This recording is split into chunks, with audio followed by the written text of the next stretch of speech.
बहुत समय पहले मगध राज्य की राजधानी राजगृह के समीप एक ऊंचे पर्वत गिद्धकूट पर भगवान बुद्ध अपने भिक्षु संघ के साथ विराजमान थे। यहां बुद्ध अक्सर गहन ध्यान करते और अपने शिष्यों को धर्म उपदेश देते। उस समय अनेक भिक्षु और आर्य शिष्य गहन अरण्यों, पर्वतों की गुफाओं और श्मशानों में ध्यान साधना के लिए जाया करते थे। बौद्ध साधना की विशेषता यही थी कि वह मनुष्य को निर्भीक बनाती और सांसारिक भीड़भाड़ से दूर शांत वातावरण में गहन ध्यान के लिए प्रेरित करती। किंतु जंगलों और निर्जन स्थलों में रहने वाले साधुओं के लिए यह हमेशा सहज नहीं होता। वहां जंगली जानवरों के अलावा अदृश्य शक्तियां जैसे यक्ष, भूत, प्रेत, असुर और विभिन्न प्रकार के दैत्य भी रहते थे। पाली परंपरा में यक्षों को शक्तिशाली, अलौकिक और किसी विशेष क्षेत्र पर अधिकार रखने वाले प्राणी बताया गया है। कुछ यक्ष शुभ माने जाते हैं जो धर्म की रक्षा करते हैं, परंतु बहुत से यक्ष हिंसक, क्रूर और मनुष्यों के लिए हानिकारक भी होते हैं। अरण्यवास और ध्यान के समय ये यक्ष कई बार भिक्षुओं को भयभीत कर देते। कभी विचित्र ध्वनियां निकालते, कभी भयानक रूप में प्रकट होकर उनका ध्यान भंग करते। इससे साधकों का मन अशांत हो जाता और वे साधना में दृढ़ता से आगे नहीं बढ़ पाते। इस समस्या को देखकर 4 महान यक्ष राजाओं धटरठ, विरूलहक, विरूपक और वेस्सवर्ण ने पहल की। ये चारों चतुर महाराज कहे जाते हैं और बौद्ध ब्रह्मांड विज्ञान में 4 दिशाओं के अधिपति हैं। धटरठ पूर्व दिशा के अधिपति और गंधर्वों के स्वामी हैं। विरूलहक दक्षिण दिशा के रक्षक और कुंभांड प्राणियों के स्वामी हैं। विरूपक पश्चिम दिशा पर अधिकार रखते हैं और नागों के स्वामी हैं। वेस्सवर्ण, जिन्हें कुबेर भी कहा जाता है, उत्तर दिशा के अधिपति और समस्त यक्षों के अधिपति हैं।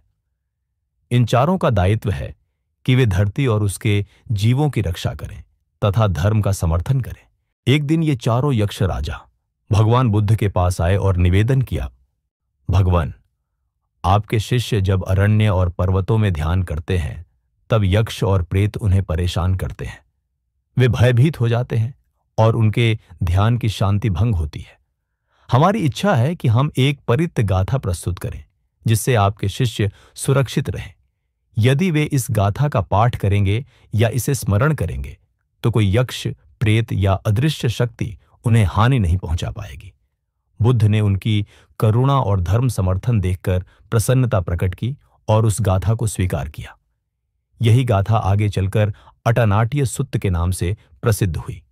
इसमें यक्ष राजाओं ने अनेक देवताओं, लोकपालों और दिव्य शक्तियों का आवाहन किया है कि वे इस गाथा की रक्षा करें और जो भी साधक इसका पाठ करे उसे अभय प्रदान करे। गाथा में बुद्ध, धम्म और संघ की स्तुति है। साथ ही यह भी कहा गया है कि जो इस त्रिरत्न की शरण ले चुका है उस पर कोई दैत्य या यक्ष विजय नहीं पा सकता। अटानाट्य सुत्त की पृष्ठभूमि हमें यह भी दिखाती है कि बौद्ध धर्म ने केवल तर्क और ध्यान पर ही नहीं बल्कि मानवीय मन की भयग्रस्त प्रवृत्ति को भी महत्व दिया। साधना करने वाले को यदि डर सताता रहे तो उसका मन स्थिर नहीं हो पाएगा। इसलिए भिक्षुओं और गृहस्थों की मानसिक शांति और आत्मविश्वास के लिए इस प्रकार की परित्त गाथाएं आवश्यक हो गईं।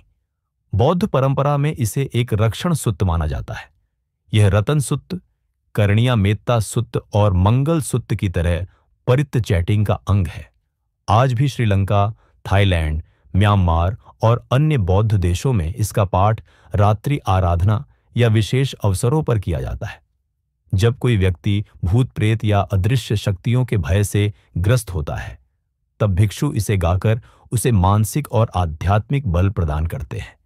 इस प्रकार अटानाट्य सुत्त केवल एक धार्मिक गाथा ही नहीं बल्कि यह बुद्ध की करुणा और चतुर महाराजाओं की धर्म रक्षा की भावना का प्रतीक है।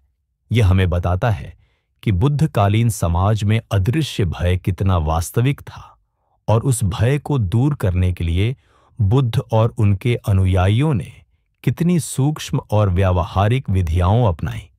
दोस्तों, अगर आपको ये वीडियो पसंद आई तो इसे लाइक करें और हमारे चैनल को सब्सक्राइब करना ना भूलें।